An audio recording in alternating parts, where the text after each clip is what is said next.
this. Hello! And we are live. Hello, everyone. Welcome to another episode of The Breeze, Breezeway Productions' The Breeze.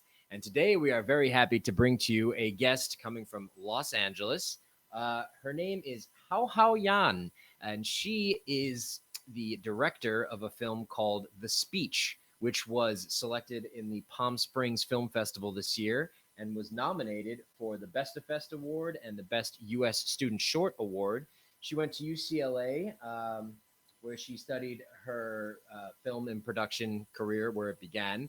And the film that we're going to be talking about focuses on 3 girls in China during the SARS epidemic. So you're going to find a lot of relevance towards what's going on today in America with COVID, and we're going to hear some really exciting stories. So stay tuned for 2 seconds. I needed to get my mouse so I can bring her in, and let's play her into the stream. In 3, 2, 1. Hello, Hao Hao. Hello. Thanks for having me. Yes, of course. Thanks for coming on the show. So tell us a little bit about yourself and the film The Speech, which screened at Palm Springs this year. So I'm from China. I'm a Chinese filmmaker, writer, and director. And The Speech was my thesis project for American Film Institute, which I graduated last year. Okay. So tell us a little bit about your backstory. What brought you into film? And your upbringing and your roots and things like that. Okay. So grew up in China. We didn't have a lot of good movies to watch. I guess we're just born in a bad movie time.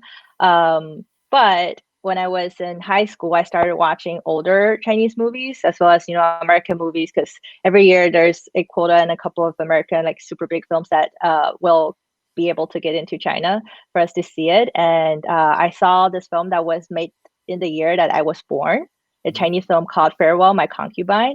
And I was just so blown away by it. And I'd never seen such a movie like that could had so much impact on a person. So that's when I decided to pursue filmmaking, I guess, as my career.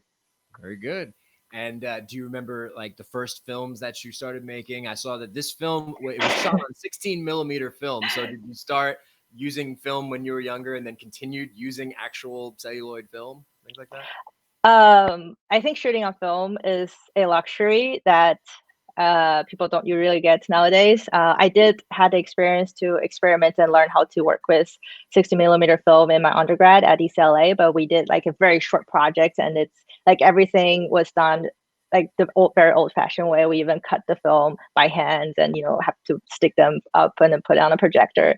It was a chaos, and it was AMOS, so no sound. That was my first experience, but obviously, at AFI, working with cinematographers who are more advanced than me, we're able to make it into a look and then have it to play out in a better way, I think, for the story. Okay. And this film is the AFI Conservatory Thesis film. Very good. And let's talk a little bit about it. So why this film, The Speech? Why did you feel like this was important to make this film? When I was at AFI, I know that I have to make a film for my thesis. And even though it's a short, it will take a year to make it happen. So it's a very long pre-production time. And I've heard from, people graduate before me telling me that you better do something that you really, really like, because it's a long process. You don't want to change your ideas halfway, or, it's going to get complicated. So I sat down and thought about what was the most truthful story that I can tell.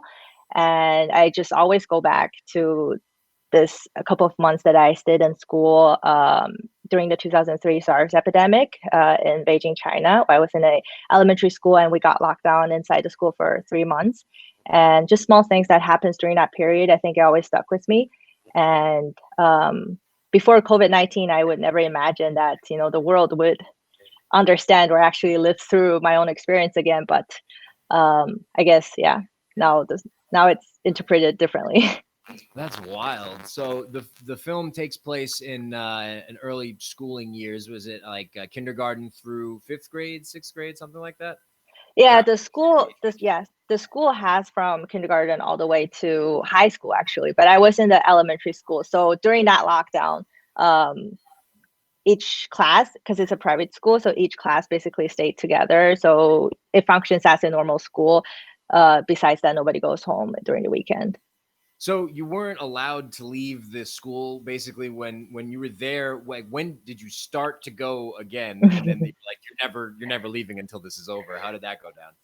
I started just in a normal afternoon, and the principal made an announcement over the broadcast speaker in the classroom saying that there's this severe disease outside, and in order to protect all of us, we're not going to go home for another week. So it started as a 2-week thing.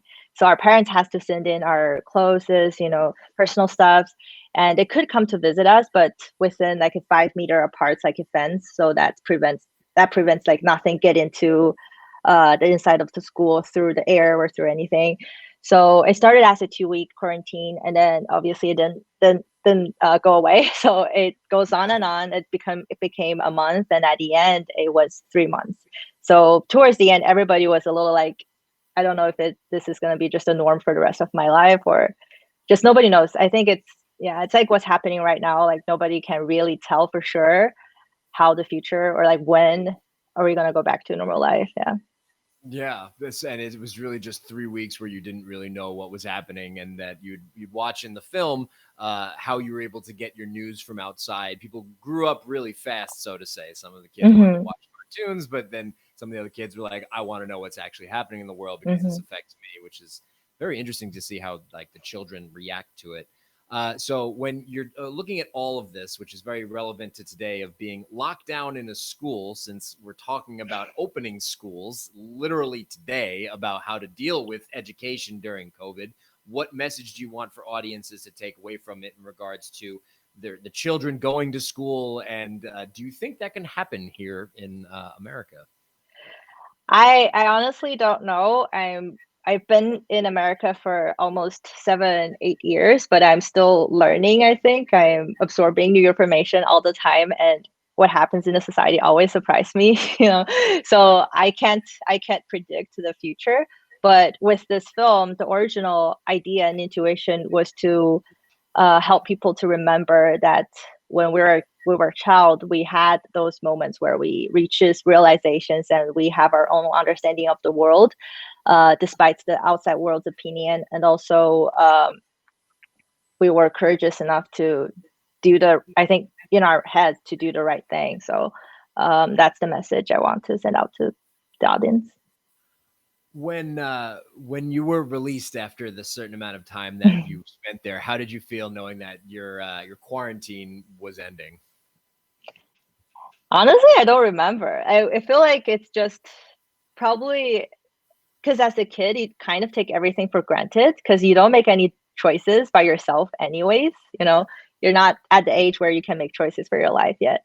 So I think we were happy that we're finally going home. But to be honest, as a kid, to be locked down with all your friends and, you don't have to see your parents, It's it's a pretty kind of fun time. yeah, it's a pretty exciting thing, especially because the teachers have more things to worry about. They are not so strict on homeworks as before. So you're kind of like having a little adventure with your friends, but it does stimulate people, and I think make people grow faster, because that's the moment when I realized that the world is not what I imagined it to be, and also the teachers doesn't know all the answers, because I think when you're little, you kind of always assume the adults know all the answers, but that's the moment when you see that the adult world has a crack, and you have to stand up for yourself and make up your own understanding of the world in a way.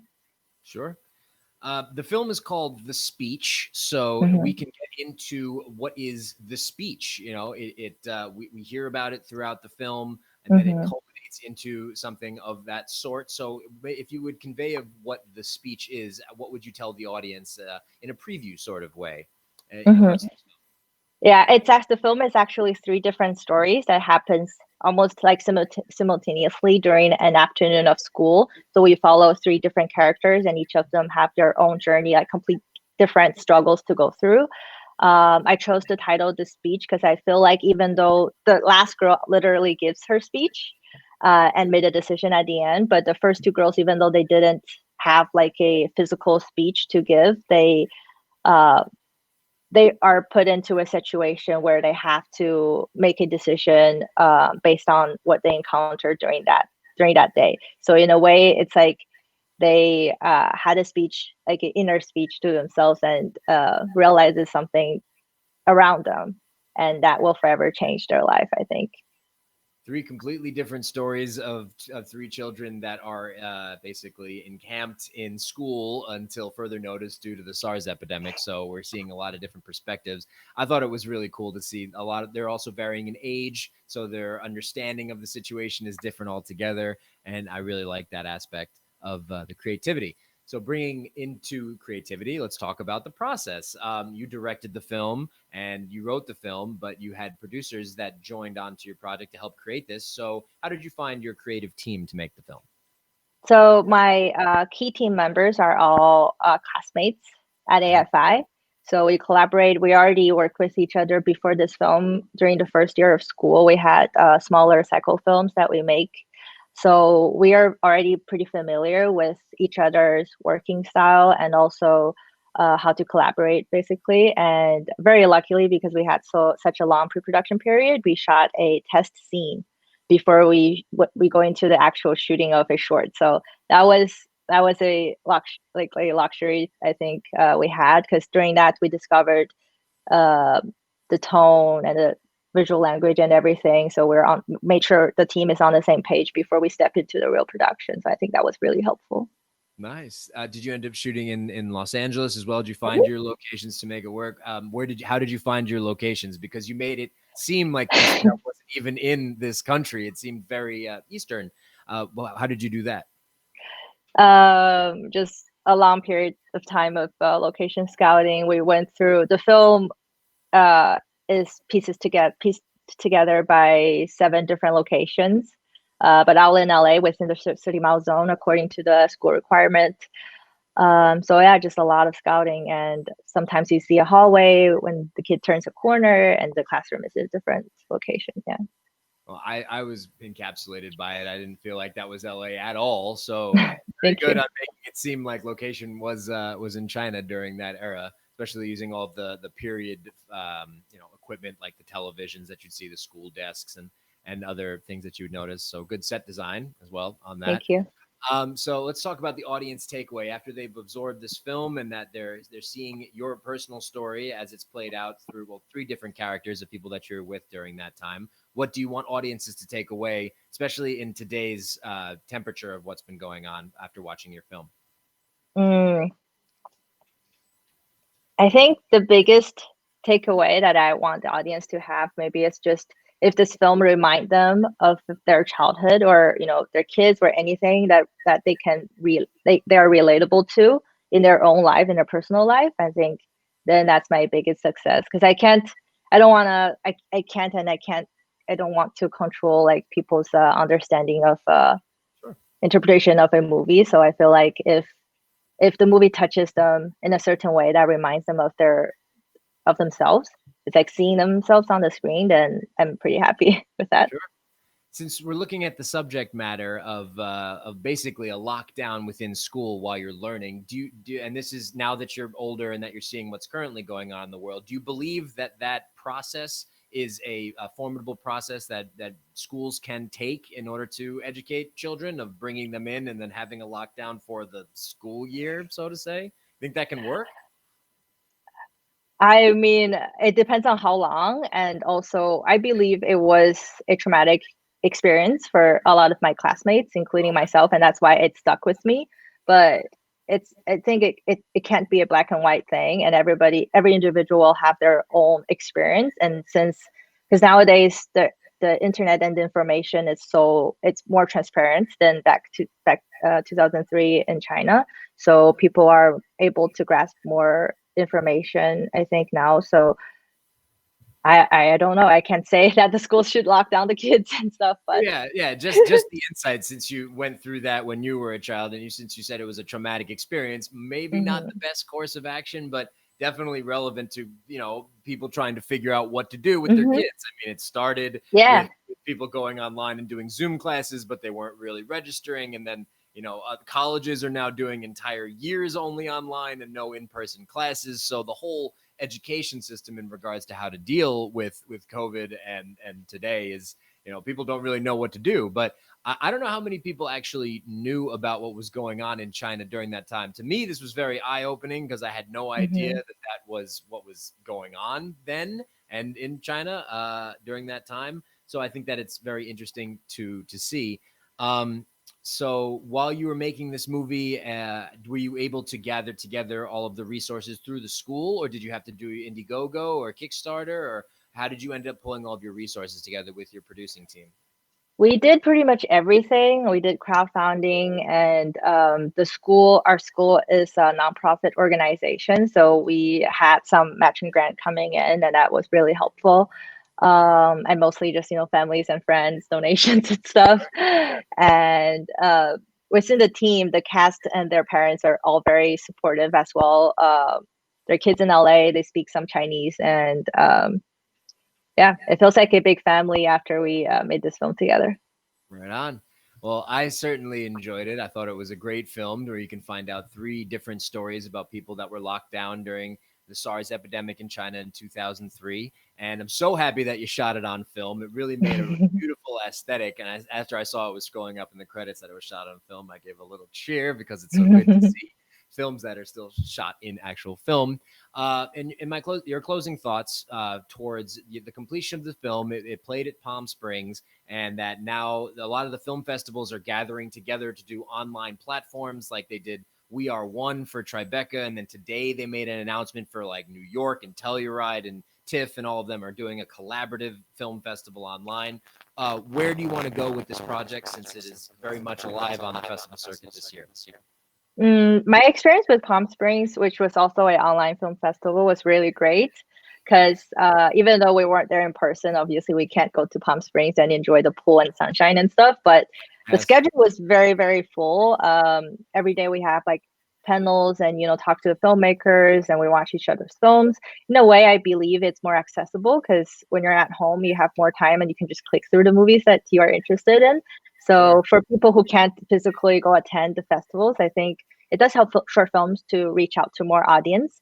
And I think that's a good sign. But what we're missing out is the actual, physical human interaction, of course. And that just can't happen. Festivals. Yeah, I miss being on the ground and meeting people, and you can't even shake hands anymore. Yeah, can't get drunk together and stuff. Whole game has changed. So where the frontier of independent filmmaking is going to go, who knows? We're still figuring that out. But I really love the online platforms where you can catch up with films and then do things like this, where you can connect with filmmakers and talk about your film, The Speech. And I'm very happy that we can talk to audiences. Again, you can find this on Breezeway Productions Facebook page and YouTube page, and we can showcase it around. So we're very happy that you were able to join us today. I thought the film was wonderful, and happy that you were able to spend some time talking about the film. Okay, thank you. Yes, of course. Have a good one. You too. Okay. And there we go. That was Hao Hao. She joined us from Los Angeles to talk about her film, The Speech, which played at Palm Springs. And we hope you enjoyed this episode of The Breeze. And we will be coming to you next episode with some more film and entertainment television news. So thanks for tuning in, and we'll see you next time.